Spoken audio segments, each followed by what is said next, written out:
బట్టతలతో బాధపడుతున్నారా? ఆధునితనమైన పద్ధతిలో hair transplantation చేయబడును. Face clinic, Hyderabad. Hello Ram గారు. హాయ్ నారాజు. విజువలైజేషన్ గురించి మనం ప్రతి పాయింట్లోనూ సెల్ఫ్ కాన్ఫిడెన్స్ బిల్డ్ చేయడానికి, వాళ్ళ జీవితంలో మిరాకిల్స్ ముందే చూడడానికి చాలా ఎపిసోడ్స్ మనం మాట్లాడుకుంటూ ఉన్నాం. అయితే ఇదే విజువలైజేషన్లో అంటే ప్రాక్టికల్గా కొన్ని విషయాలు వాళ్ళు బిల్డ్ చేసుకొని ముందుకెళ్ళడానికి ఏ విధంగా ఉపయోగపడే అవకాశం ఉంటుంది? నారాజు, కొన్ని బాగా ఏ సబ్జెక్ట్నైనా బాగా అర్థం చేసుకున్నాక ఫండమెంటల్స్ మీద ఎప్పుడు గ్రిప్ దొరుకుతుందో, ఫౌండేషన్ మీద ఎప్పుడైతే పట్టు దొరుకుతుందో, ఆ తర్వాత బిల్డ్ చేయడం చాలా ఈజీ. ఒక బిల్డింగ్ అయినా సరే ఎంత లోతు ఫౌండేషన్ ఉంటే అంత ఎత్తు బిల్డింగ్ కట్టగలం. సో ఆ ఫౌండేషన్స్, ఫండమెంటల్స్ బాగా అర్థం చేసుకోగలిగితే, చాలామంది వాటిని మీద పెద్ద దృష్టి పెట్టని వాళ్ళు ఎంత ప్రయత్నించినా ఫలితాలు చాలా శూన్యంగా ఉంటాయి. కానీ ఫౌండేషన్ అర్థం చేసుకున్న వాళ్ళు చాలా టైం ఫౌండేషన్ మీద స్పెండ్ చేస్తారు. ఫర్ ఎగ్జాంపుల్, మనం ఇల్లు కట్టేటప్పుడు కింద గునాదులు తవ్వుతాం. ఏదో అయితే పునాదులు తవ్వుతామో ఆ పునాదుల్లో లోపల వేసే సిమెంట్ కానీ, లోపల వేసే కన్స్ట్రక్షన్ మెటీరియల్ కానీ పైకి కనిపించదు, అంతా పూర్తి చేయడమే. అయినా సరే అది ఎంత బలంగా ఉంటే అంత బలంగా పైకి బిల్డింగ్ లేస్తుంది. అవును. అట్లాగే విజువలైజేషన్ అనే ఒక అద్భుతమైన ప్రపంచాన్ని అర్థం చేసుకోవాలంటే, ఇంత పెద్ద విశ్వాన్ని మనం ఎక్స్ప్లోర్ చేయాలంటే, ఎందుకంటే మనం సాధించాలనుకుంది, సంపాదించాలనుకున్నది విశ్వంలో ఎక్కడో చోట ఉంది, కానీ ఎక్కడుందో తెలియదు. కానీ మీకు కావాలి, ప్రాక్టీస్ చేస్తూ విజయాన్ని సాధించాలని అనుకుంటారు. అది సాధించాలనుకుంటే ఈ ప్రపంచం మొత్తం, ఈ విశ్వం పట్ల మీకు సంపూర్ణ అవగాహన పెరగాలంటే విజువలైజేషన్కు ఉన్న పాసిబిలిటీస్ ఎంత గొప్పగా ఉన్నాయో తెలుసుకోవాలంటే కొన్ని నేను ఇందాక చెప్తున్న ఫౌండేషన్ ఏంటంటే, ఈ విషయాల్ని ప్రాక్టీస్ చేస్తున్న వాళ్ళు ఎప్పుడైతే అర్థం చేసుకుంటారో అది వాళ్ళకి చాలా ఈజీ అవుతుంది. ఎలా సార్? ఒకటి, హ్యాపీనెస్ నవ్ అన్న. ప్రస్తుతం ఒక స్థితిలో ఉండగా సంతోషంగా గనక ఆలోచన చేయకపోతే, సంతోషంగా గనక కోరకపోతే ఆ కోరిక తీరే అవకాశాలు చాలా తక్కువ. అసలు ఎందుకో కూడా మనం తెలుసుకుందాం. కానీ మనిషికి సంతోషం అన్న మానసిక స్థితి చాలా అవసరం. Happiness now. ఇప్పుడు చాలామందికి ఈ ప్రశ్న రావచ్చు, అదేంటండి అట్లాంటి సంతోషం లేకే కదా, ఏదో ఒకటి సాధించాలన్న కోరిక ఉండబట్టే కదా, ఆ సంతోషం కోసమే కదా నేను విజువలైజ్ చేసేది అని. అయితే సంతోషాన్ని మీరు పెట్టుబడి పెట్టకుండా సంతోషాన్ని పొందలేదు. అదొకటి మొట్టమొదటి అంశం, హ్యాపీనెస్ నవ్. సెకండ్, ఈ హ్యాపీనెస్తో పాటు ఏదైనా సాధించాలన్న లక్ష్యం, భవిష్యత్తు పట్ల లక్ష్యం బలంగా ఉండడం. ఇవి రెండు మనం పెట్టే పెట్టుబడి. సంతోషంగా ఉండాలి, లక్ష్యాన్ని కోరుకోవాలి. లక్ష్యాన్ని కోరుకునేటప్పుడు మీరు సంతోషం లేకుండా ఆందోళనలతోనో డౌట్తోనో మీరు కోరుకుంటే ఆ కోరిక బలహీనంగా మారుతుంది. ఇది ఇంపార్టెంట్. ఇప్పుడు ఇందాక నేను చెప్పిన హ్యాపీనెస్, విజన్ ఫర్ ఫ్యూచర్, భవిష్యత్తు యొక్క లక్ష్యము, ప్రస్తుతం సంతోషం. ఇప్పుడు చూడండి, ప్రజెంట్ టెన్స్, ఫ్యూచర్ టెన్స్. ఫ్యూచర్లో మనం సాధించాల్సినది ఏదైతే అనుకున్నామో అది ప్రస్తుతం మనకున్న మానసిక స్థితి. ఇవి రెండు చాలా అవసరం. కొంతమందికి హ్యాపీనెస్ హై ఉంటుంది, కొంతమందికి లో ఉంటుంది. అట్లాగే విజన్ కూడా చాలా బర్నింగ్ డిజైర్ ఉంటుంది, బలహీనమైన కోరిక ఉంటుంది. ఇంతకుముందు చెప్పుకున్నాం మనం, కోరికకు లక్ష్యానికి ఉన్న డిఫరెన్స్ ఏంటంటే, కేవలం మనసులో ఒకటి కావాలనుకుంటే కోరిక, కానీ ఆ కోరికతో పాటు ప్రాక్టీస్ ఉండి దానికి ఒక ప్లానింగ్ ఉంటే అది లక్ష్యం. అది ఓకే. సో ఈ రెండు బేస్ చేసుకొని మనకి 4 రకాలైన వ్యక్తులు మనం చూస్తాం. ఇప్పుడు ఈ ప్రోగ్రాం చూస్తున్న వాళ్ళు ఈ 4 రకాలైన వ్యక్తుల్లో ఏ కోవకు చెందిన వాళ్ళు డిసైడ్ చేసుకుంటే, మనం ఏ కోవకు చెందితే మన లక్ష్యం తీరుతుందో తెలుస్తుంది. అంటే ప్రస్తుతం ఉన్న మానసిక స్థితిలో సంతోషం, భవిష్యత్తు పట్ల బలమైన లక్ష్యం, ఇవి రెండూ ఉండాలి. ఈ రెండిట్లో కొంతమందికి ఒకటి ఎక్కువ, కొంతమంది తక్కువ, ఎక్కువ తక్కువలు ఉంటాయి.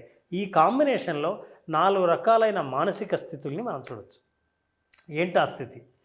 ఇప్పుడు మనకి ఈ ప్రోగ్రాం చూస్తున్న వాళ్ళు ఏ స్థితిలో ఉన్నారో చూడాలి. ఓకే. నెంబర్ 1, ఎవరికైతే సంతోషం అతి తక్కువగా ఉంటుందో లో,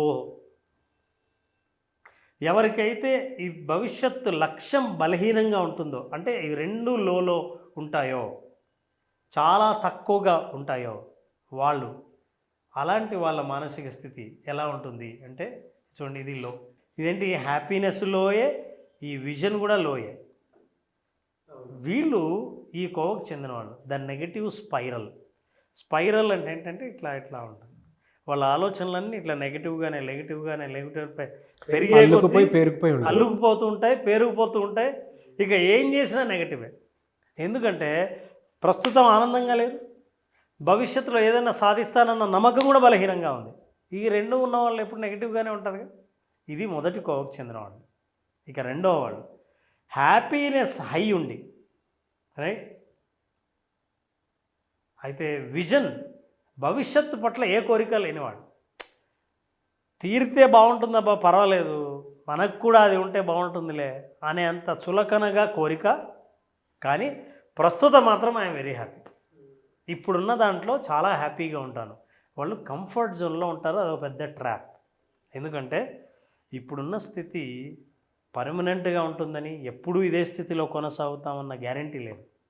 నీకు భవిష్యత్తుకు నువ్వు ప్రిపేర్ కాకపోతే, ప్రోయాక్టివ్గా లేకపోతే, భవిష్యత్తులో నేను ఇంతకంటే మంచి లక్ష్యాన్ని సాధించాలన్న కోరిక లేకపోతే మనిషి కంఫర్ట్ జోన్లో ఉంటాడు.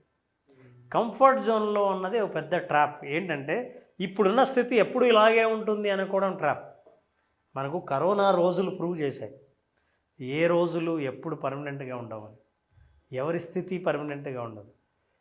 బళ్ళు ఓడలు కావచ్చు, ఓడలు బళ్ళు కావచ్చు. సో ఆ కంఫర్ట్ జోన్లో ఉన్న వాళ్ళు ఏమనుకుంటారంటే ఇక మార్పు ఏమీ ఉండదు అని అనుకుంటారు. ఇక మూడో కోవకు చెందిన వాళ్ళు, ఇప్పుడు మొదటి కోవేమో రెండు బలహీనంగానే ఉన్నాయి, రెండో కోవేమో హ్యాపీనెస్గా బాగానే ఉన్నారు. ఎందుకంటే ప్రస్తుత పరిస్థితి బాగుంది కాబట్టి, భవిష్యత్తులో ఏమి సాధించాలన్న కోరిక ఏం లేదు, ఇంక చాలులే అని అనుకున్నారు. వాళ్ళు కంఫర్ట్ ట్రాప్లో ఉంటారు. ఇక మూడో వాళ్ళు చాలా జాగ్రత్తగా తెలుసుకోవాల్సిన అవసరం ఉంది. మనకు చాలామంది వీళ్ళు కనిపిస్తారు. ప్రస్తుత మానసిక స్థితి ఏమాత్రం తృప్తికరంగా ఉండదు, ఏమాత్రం సంతోషంగా ఉండదు. కానీ భవిష్యత్తులో మాత్రం నేను కోట్లు గడించాలి, పెద్ద విల్లా కట్టాలి, అందరికంటే ధనవంతుడిగా ఉండాలన్న కోరిక మాత్రం చాలా బలంగా ఉంటుంది.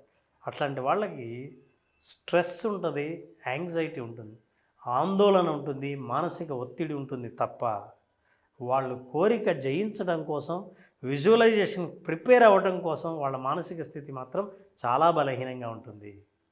వీళ్ళు చూడండి, భవిష్యత్తులో సాధించాలన్న కోరిక చాలా హై ఉంది, కానీ హ్యాపీనెస్ మాత్రం లో ఉంది. వీళ్ళకి స్ట్రెస్, యాంగ్జైటీ ఉంటుంది. ఎవరైతే చాలా స్ట్రెస్, యాంగ్జైటీ ఉన్నాయి, అప్పులు ఉన్నాయి, నేను కోరిక తీర్చుకోవాలి, నేను ధనవంతుని అవ్వాలి అని అనుకుంటారో వాళ్ళలో ఆందోళన కనిపిస్తుంది తప్ప మానసికమైన ప్రశాంత స్థితి కనిపించదు. అయితే మనం ఎవరిని టార్గెట్ చేస్తున్నామంటే ఎవరికైతే ప్రస్తుతం జీవితం పట్ల సంపూర్ణ తృప్తి, హ్యాపీనెస్, దాంతోపాటు భవిష్యత్తులో సాధించాలన్న లక్ష్యం కూడా బలంగా ఉంటుంది. ఇవి రెండూ బలంగా ఉన్న వాళ్ళు ఏం చేస్తారంటే దే బెండ్ రియాలిటీ, వాస్తవాన్ని కూడా బెండ్ చేయగలనే మానసిక స్థితిని తెచ్చుకుంటారు. అట్లాంటి స్థితి తెచ్చుకున్న వాళ్ళు మైండ్తో భవిష్యత్తులో ఏం సాధించగలరో ముందే చూడగలుగుతారు. సో అది విజువలైజేషన్ వల్ల ఒక్కటే సాధ్యమవుతుంది. ఈ విజువలైజేషన్లో ఆల్రెడీ మీకు హ్యాపీనెస్ లేకపోవచ్చు, అరే నాకు సంతోషం లేదు కదా అని అంటారు. సంతోషాన్ని కూడా ఎలా పొందాలో, లో నుంచి హైకి ఎలా వెళ్ళాలో నేర్పిస్తుంది. విజువలైజేషన్ ద్వారా లక్ష్యం బలహీనంగా లేకుండా బలంగా లక్ష్యాన్ని ఎట్లా నిర్దేశించుకోవాలో నేర్పిస్తుంది. ఇవి రెండు బలంగా ఉన్నప్పుడు you will bend the reality. వాస్తవాన్ని కూడా మనకు అనుకూలంగా మలుచుకోగల శక్తి, మానసిక స్థితి పెరిగేది ఒక్క విజువలైజేషన్లోనే. ఈ ఫండమెంటల్స్ అర్థం చేసుకున్న వాళ్ళు, ఈ ఫౌండేషన్ను తెలుసుకున్న వాళ్ళు ఇక ప్రశాంతమైన మానసిక స్థితిలో హ్యాపీనెస్ని ఎస్టాబ్లిష్ చేసి, సంతోషం అన్నది పెట్టుబడిగా వాడి భవిష్యత్తు లక్ష్యానికి అర్హులవుతారు. అనుకున్నది సాధిస్తారు, జరుగుతుంది. చాలా బాగా ఎక్స్ప్లెయిన్ చేయడం జరిగింది. నిజంగా ప్రజెంట్, ఫ్యూచర్ రెండు మైండ్లో పెట్టుకుని కనుక మాట్లాడుకోవాలి అని అంటే ఎమోషనల్ కనెక్టివిటీ డెఫినెట్గా జరుగుతుంది. అప్పుడు మాత్రమే అంటే ఆ హ్యాపీనెస్లో ఉండేటువంటి దాంట్లో ఎమోషనల్ కనెక్టివిటీ పెరిగి ఫ్యూచర్ని కనుక యాడ్ చేస్తే డెఫినెట్గా మనం ఏదనుకుంటే జరుగుతుంది. అలా కాకుండా హ్యాపీనెస్ లోలో ఉండి గోల్స్ ఏం హైలో ఉంటే స్ట్రెస్ వస్తుంది తప్ప ఏమీ రాదు. వెరీ గుడ్ ఎగ్జాంపుల్ అండి. ఆ ప్రశాంత స్థితి సాధించే ప్రాక్టీసే మనం విజువలైజేషన్లో చేసాం. అవును. థ్యాంక్ యూ అండి. Thank you so much Ram గారు. Thank you very much.